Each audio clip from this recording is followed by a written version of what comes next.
What's up, YouTube? It's your boy JB, and I'm here tonight with a review for Black Ink Crew Compton, Season 1, Episode number 5, titled The Naked Truth. So you guys, without further ado, let's go ahead and just get into the video. Alright, so the episode, it doesn't necessarily pick up where last week's left off at, but it does pick up with the tension from last week's episode, with Lemire coming to the shop and getting into it with KP, getting into it with Ink Dripping, and Tim. So, like I said, the tension is still a little bit high. And, KP tells Alana, Lemire's booth, it's your booth. And I'm just like, wow, you still won't give Voodoo her own booth. So then Voodoo does come into the shop, and KP decides to tell her that, hey, I gave Alana, Lemire's booth. And I'm just like, really, KP, so that's what we doing? Like, I get where Voodoo is coming from. Like I said it this last week, Alana has been tattooing for 6 months, whereas Voodoo has been tattooing for 1.5 years. So how is Alana not the apprentice and Voodoo is? It just doesn't make any sense. So then Tim tells the crew that, he's going to put them on a billboard, and everyone is happy and excited about that. So then we see the girls, they having a night out. It's Voodoo, it's Barbie, and it's Nessie. So, Nessie is talking about how, she won't give a dude head unless, she's the only chick that he's with, which, okay, unless you're getting married, you're probably not going to be doing that, but that's neither here nor there. And so she asks Voodoo, like, what are you into? And Voodoo says she's into pegging, and I'm like, what? Pegging? And they were all like, what is pegging? I'm like, oh, y'all ain't never heard, y'all don't see pegging on, people post pegging videos on Twitter. And if you don't know what pegging is where a woman, typically she's wearing a strap-on and she's behind a man, inserting the strap-on into his rectal area. So that is what pegging is. Or, Voodoo says, you can use a carrot or a, eggplant, anything that resembles a man's penis. So, So then Barbie also tells Nessie, like, I know that Lemire's your homie and all that, but you gotta end up letting that shit go, because if you don't, Tim and KP might let you go. So what's more important, your relationship with your homie or your job? So then, Voodoo brings up, so Voodoo's talking about how she doesn't like how Alana was brought in, which I definitely agree with that. I don't agree with how KP brought Alana in, but it is KP's shop, and KP can do what he can do whatever the hell he wants to do. But I'm in agreement with Voodoo completely with the way that KP brought her into the shop. So then we see Danielle and we see Lemire. So Danielle tells Lemire that she's not feeling too well, and he's like, "What is it, your feet?" She's like, "No, it's my stomach." So she tells him that the doctor told her she needs to take she needs to do bed rest, because she's high risk, she's been working so hard. So now it's just time for her to sit down, because if she keeps going at the rate she is, she could have the baby. And we don't want that. So, Lemire tells Danielle, he's like, what, I'm okay if something happens to, Happy Ice, but what I'm not okay with, if something happens to you and to the baby, which I think that's a good thing. Yeah, you're worried about your business, but your business comes second to your girl and your son, or well, they don't know what they're having. It's your son or daughter, so I respect Lemire for that. All right, next you guys, we see KP and Tim. So KP and Tim, they're getting ready to head to the studio so KP can record. So, Tim asked KP, has he talked to Lemire? And he's like, no, I haven't talked to Lemire since that whole blow up, the day before, days prior. And we find out that Tim is still not feeling Lemire, which, I wouldn't either. Dude came at him and bucked up at him, so I get why Tim is not here for Lemire. So they go to the studio. I find it so weird with this show. I get that it's out in California. I get it, it's shot in LA, Compton, where weed is legal out there. But damn, every time I see them, most of the time, they smoking a blunt. Like, I saw 2 times in this episode where they were smoking a blunt. It was one scene, there was a scene where KP was in the studio, he was smoking a blunt. And then there was another scene, I think it's at the photo shoot, where Tim was smoking a blunt, and I'm like, damn, like, we really showing them smoking blunts on TV? Cool. So next we see Nessie and Voodoo. So they're talking about, they're at the shop, and we talk, Barbie like, what y'all over there talking about? She says dicks, and Voodoo's like, well, she said you don't want to suck dick. She pulls out a banana and gives her a demonstration of it. I'm like, oh wow. I'm so glad that there's no clients in there because that is completely unprofessional. So Alana has a client that is getting ready to come, and Alana is like, saying the same thing that I just said. Like, I hope that by the time the client comes in, y'all are completely stop with that shit. So, Alana, she now see, Alana fucked herself over in this situation. So, like I said, she has a client that's coming. So the client comes in. When the client gets there, that's when she realized that her power supply does not work, and nobody else in the shop has that same power supply but Voodoo. So then she goes up to Voodoo and she asks Voodoo, can she use her power supply? And Voodoo was like, no. And I'm not going to sit here and say Voodoo was wrong for what she did because I understand why Voodoo did that. Voodoo made in her interview, she made a very valid point. Like, when it comes down to it, you always have an extra of something.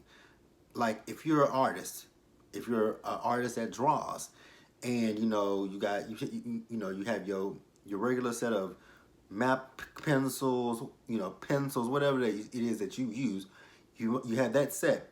But just on the opposite, that one breaks, either keep a pencil sharpener or a spare set with you. And it's just like with the tattoo. If your tattoo gun don't work, make sure you have another tattoo gun or a power supply. Anything that you do, make sure you have a backup in case that does not go well. So I definitely got where Voodoo was coming from, and I did not blame Voodoo for telling her no. So Alana had to cancel on her client, and she's like, that's not good for the business. Okay, you knew that. Like, you should have been prepared. First of all, you should have been prepared at least an hour or 30 minutes before that client came in. So that way, if you had to run home and get it, you could have told them, hey, my power supply, it ain't working. I'm gonna go home. If my client comes in, tell her I had to go run an errand real quick and I'll be right back. That's on Alana, not on Voodoo. So I wasn't feeling her when she was trying to get upset at Voodoo because Voodoo told her no. You should have been better prepared. No ifs, ands, or buts about it. All right, so next we see Nessie's mom and sister have landed in LA. So, Nessie is just trying to figure out what she's going to do with her mom and her sister being there. She wants to take them by the shop.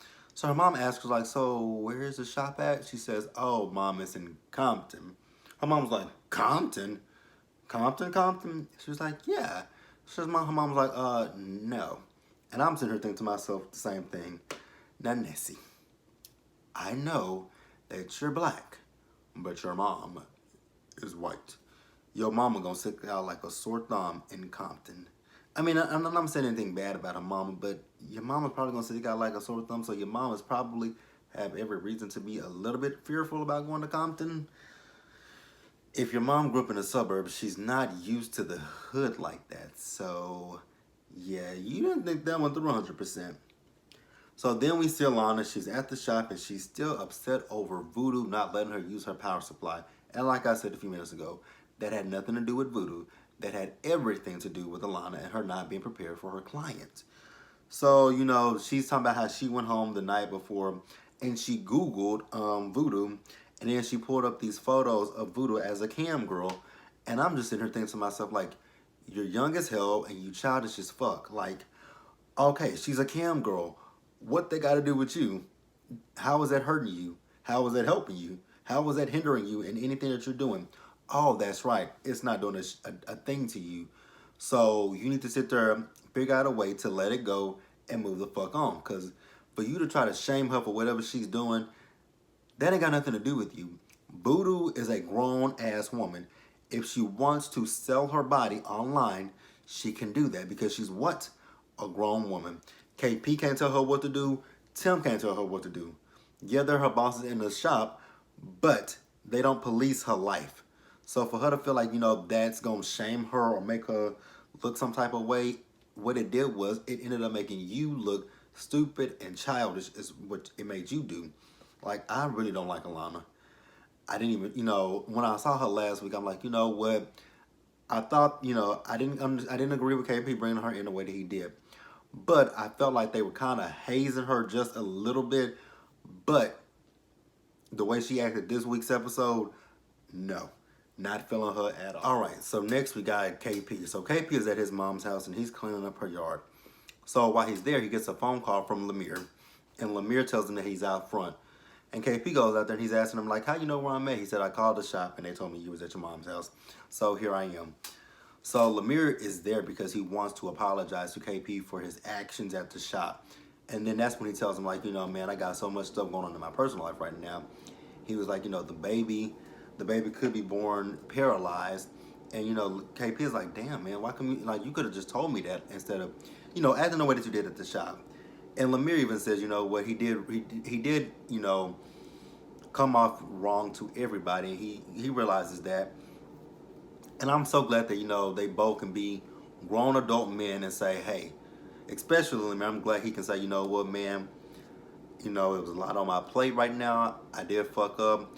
But, you know, if you want me back, cool. If you don't, I understand it. But I just wanted to be a man and tell you, like, hey, brother to brother, man to man, I'm just going through a lot of shit right now in my personal life. And I just, you know, I just took it out on you guys. Wasn't personal. I just know any other way to do it. So I respected that. So then we see Nessie. So Nessie is out to lunch with her mom and her sister. And, you know, her mom is kind of questioning her about where she's working at in Compton. And Nessie is not 100% worried about it at all. And, I mean, I guess not. I mean, shit. Why would you?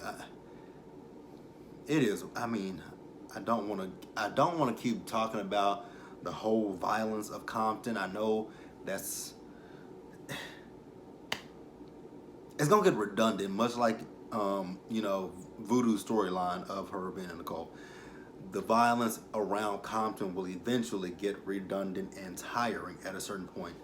So we're just gonna stop right there with that part because I just don't want to talk about that anymore. All right, so we see Voodoo, Barbie, Nessie, and I think it was Ink Drip, and they were at the shop. And, you know, Voodoo was looking at Alana's her station. Now, at her station, she had recently done a tattoo, and she didn't clean it up afterwards, which is very fucking nasty. Like, you're tattooing somebody. So, you know, some people, they sweat profusely when they get a tattoo. Like, there's a lot of stuff there's a lot of germs and stuff that could be on that chair. So you should wipe it down. You should sanitize that. You don't want to wait until the next person comes in to clean it. So Voodoo made a lot of valid points when it came to Alana. Like, that is nasty as hell to not clean your station up. Like, what? That's like going to a barber shop and your barber has hair all in the chair. Like, you're not gonna clean this hair up out the chair? Like, I know homie just got up out the chair, but you ain't gonna clean that up? Like, that's nasty. I mean, I'm fine with hair being on the floor, but I'm not actually. You know what? Yeah, I'm fine with hair being on the floor. That's cool, but do not, however, with a tattoo, like I said, that is fluids. That's bodily fluids. Like I said, people sometimes sweat. So why are you not cleaning it up? That is nasty as hell. So then Tim comes into the shop, and he says that, you know, two of his homies got shot at the barbershop. And they're like, you know, they were trying to, you know, saying that, you know, there should be a wake-up call for both of them. And he was like, well, one of them, he's dead. And, you know, it's really sad to hear that this man was doing his job. And because he said one of them got shot in the face. When he said the one that got shot in the face, I'm like, that guy, I mean, I know you can survive a bullet. Some people can survive a bullet to the face, but not often. But I was like, man, I'm pretty sure that guy probably passed away. And, you know, Ink Dripping says a prayer for him. And I thought that was uplifting and nice to see. So then we have the photo shoot. So everyone is there, including Lemire. And then Tim is looking at KP like, wait a minute, what this dude is doing here? And KP tells him I had a conversation with him. You know, he's going through a lot. And Tim is still not feeling him, but he's like, you know what? If you let it go, for right now, we cool. So, where we at? So then Voodoo wants to talk to KP about, you know, how unsanitary Alana is. So Alana comes over there and she's like, you talking about me? And she says, then Alana has printed out all of Voodoo's photos, trying to slut shame her basically. And you know, Voodoo does get mad, and Voodoo walked away because she's like, "Fuck you," and I'm like, "No, Voodoo, don't walk away from her. Like, put that little girl in her place." So then Barbie and Nessie basically tell her like, "You are out of line for that. Like, you trying to come at her for what she's doing." And like I said before, Voodoo is a grown ass woman. There's nothing Tim can do. There's nothing KP can do. Nobody can tell her what she can and cannot do in the privacy of her own home, her own computer. Nobody can tell the girl what she can and cannot do. And I was so happy the fact that Voodoo came back with no clothes on to basically shut Alana up. And Alana was like, "You know what? I'm leaving." I'm like, "Toodles, bitch." Like, don't nobody care. But you guys, that was the episode. Be sure to like the video, leave your comments, subscribe to the channel, hit that bell notification button, and I will see you guys later.